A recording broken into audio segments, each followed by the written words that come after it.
Tens of thousands of homeowners have been affected by their solar installer going out of business, leaving them without any sort of support. Recently, I got to sit down with one such homeowner and talk about his story and situation. I am joined by Zeb Bullock, who is not only one of our great account managers here at Solar Insure, but he is also an owner of a home that has solar on it, who unfortunately the original installer went out of business. So we're looking forward to a great conversation. Zeb, thanks so much for joining me today. It's Ryan. Yeah, thanks for having me jump on with you. Yeah, I'm excited to hear your experience because unfortunately, like you and I were talking before we started recording here, there are probably millions of homeowners who are in the same boat as you are. So learning from what's happened, to you, how this experience has gone can be very beneficial for those people already in it, but also somebody who has solar who maybe their installer will go out of business at some point. So excited to dive in. Let's start with the basics. What size system do you have? What type of panels? What type of inverter? What's the equipment like? Yeah, and Ryan, I'll start real quick too by saying, we're using a lot of unfortunate terms here, but I would say fortunately, out of hopefully what we collect here is there's a positive outcome of gaining some more knowledge of what can be done in a scenario like this, like you said, with having thousands and thousands, if not millions, of customers who are in similar shoes here. But so my system is a 6.4 kW system. Silfab 400-watt panels, and a SolarEdge inverter. Very nice. You make a good point there too, just to dive back a little bit. Like, it's always a bummer when an installer goes out of business like that. But the misconception is a lot of people think like, oh my God, the world is, the sky is falling. The reality is, just tell me if I'm wrong, your system is still completely operational, no issues today, right? To date, we have been with a solar system for 2.5 years, and we paid the first couple months as we were building up credits, and we have had a $0 bill with our utility company to date, and we were paying, fortunately, a fixed and predictable rate. So that's been great, and the system is functioning just as it should, just as the way we drew it up. There you go. Well, that's good to hear. And let's dive in a little bit to the specifics of the system. So do you own the system? Did you buy that outright, or did you lease it from the company? We chose to lease it. And again, there was a couple, bells and whistles we pulled here to get the deal that we got. We'll leave it at that. Mixed in with a couple other things where we were able to get a roof out of the equation for a very, very reasonable rate, as well as some home improvement upgrades, which have just made our house a better living space, more comfortable space. And all of that came with a leased system in this case. Yeah, right. Every situation has a different perspective of what works best for you, right? So how much did that 6.1 kW, was that 100% of your power? What was it supposed to generate at that time?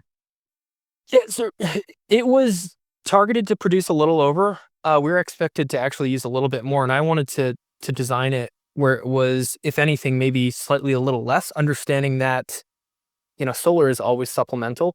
And even if we did owe a little bit back, we knew we were getting the best rate up front, but I'd rather be slightly undersized than oversized. But let's call it 100%. That was the target, to be just as close to it as possible, but if anything, slightly less. Yeah. Does your utility in the area have like a net metering policy? You get 1-for-1. Is it a small credit? They do, yes. In the market, Massachusetts, there's a net metering incentive that we're able to take advantage of. We're overproduced at, close to 1-to-1, if not 1-to-1. Fantastic. And so how long did you have the system on your house before the company went out of business? I would say a little over 2 years, close to the 2.5. So if we want to round up, I would say 2.5 years before the notice of bankruptcy. Yeah.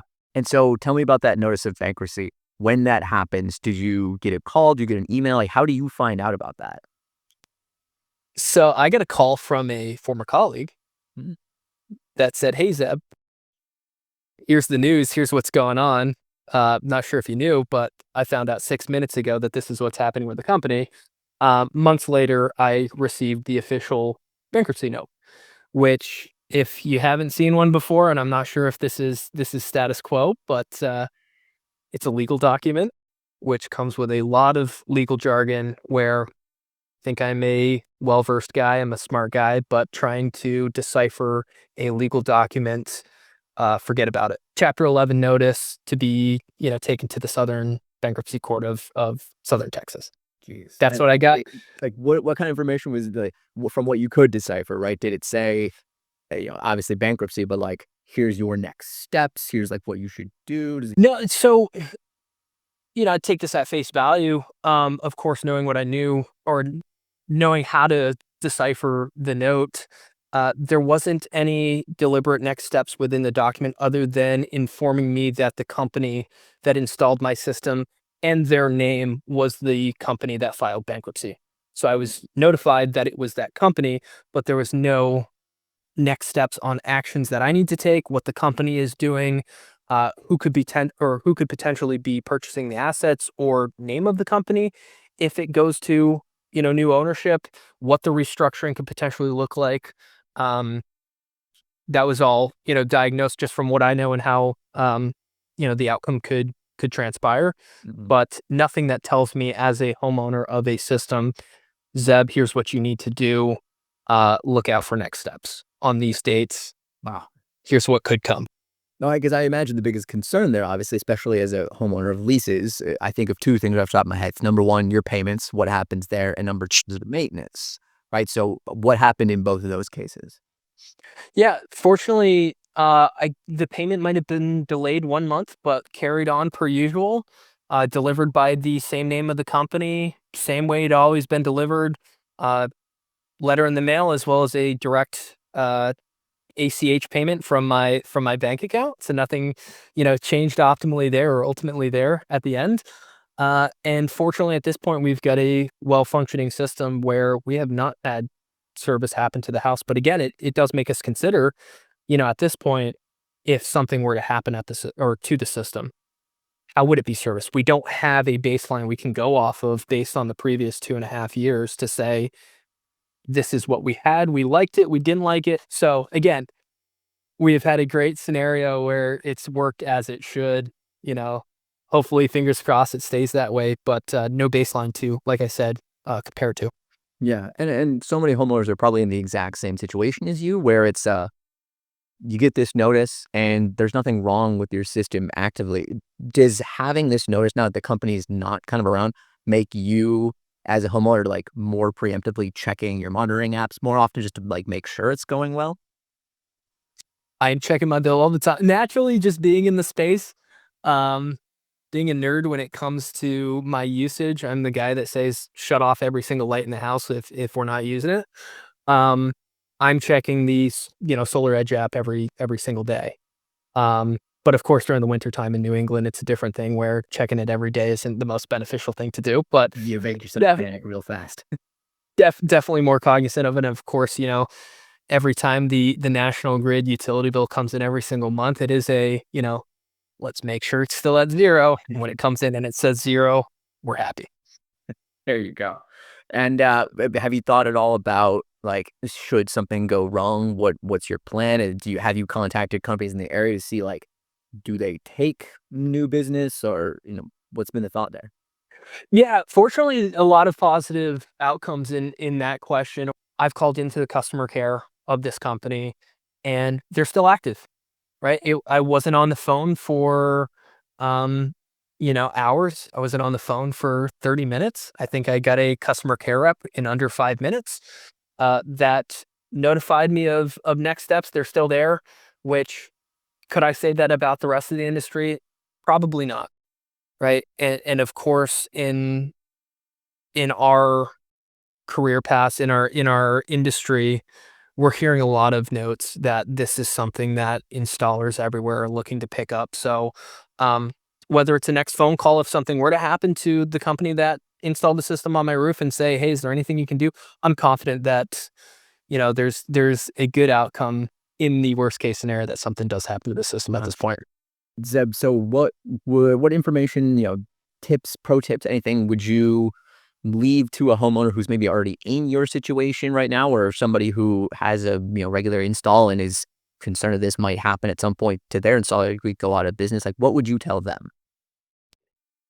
Yeah, that is the question at hand, Ryan. And I think it's important to rewind back to, the beginning of the process, the journey, right? Which fortunately I can do at this point. I can say I've done that due diligence, but for each customer who, whether they have solar installed or in the process of looking at installing solar is asking all the right questions, right? We're natural as human beings to think of the worst case scenario. And I know every company receives it all the time, right? What happens if I sell my home?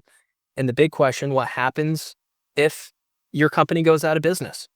Right. And those are the questions that, with research, with asking the question, the decision should be made off of that factor, and can be one that the decision is made off of alone. I want the peace of mind that if the company that I'm working with goes out of business, they've got a plan for me as a homeowner where I've still got some coverage, or they've given me confidence that I've got the knowledge to take it and run with it to feel confident as a homeowner, if that were to happen. Yeah, and it's so important because I know firsthand from working at a solar installer, people would ask that question before, and my natural first instinct was to like run around it, be like, well, we know we're set up really well, so we're not going to do. But it's so important to ask that question of like, what do I do? Well, Ryan, that's key. And again, I will, similar experience on my hand as a sales rep and as a sales manager for large solar companies. That is the question that every sales rep receives. If you were to ask each sales rep, what is the most common question you get? It's what happens if you go out of business, or what happens if I sell my home? Again, let's talk about the one of what happens if your company goes out of business. You nailed it. They're taught to beat around the bush. They're taught to hype up the company and say that's unlikely to happen because X, Y, and Z. But ultimately, at the end of the day, that customer wants to hear, if once that were to happen, you're protected, or here's your options for that. A really transparent answer versus a hypothetical answer. There you go. Perfect. What is there any like documents or anything that you've made sure to hold on to, like contracts or permit plans, stuff like that, that you would recommend? Hey, Mr. and Mrs. Homeowner, make sure you have all of these things, regardless of your situation, just to protect yourself. You could ask my wife if she was with us today. I've got it saved. I've got the contract saved. I got the bankruptcy notice saved. I'm that individual that keeps all of the important documents in a stored folder, whether it's in my Google Drive, whether it's in my, certain email with the title, or if it's in our filing box. But definitely the contract of the installer, and of course any other notices, but ultimately the contract. And I'll always suggest, if you've got legal review, have a couple set of eyes look at it. There you go. I love it. Zeb, thanks so much for joining us and sharing your perspective and your experience. I'm sure it's going to help a lot of people who are in the same situation, go through and maybe just find someone else that's having a similar experience to you. Awesome. You bet, Ron. That homeowner's story and experience just underpins the need for long-term independent protection in the solar industry. If you found yourself in a similar situation as this particular homeowner, check out the video description. I'll put in a link to a product that we have called Solar Detect. It's a great service you can sign up for, so you have a solar expert in your corner, making sure your system's operating properly and you're not spending thousands on surprise repair costs.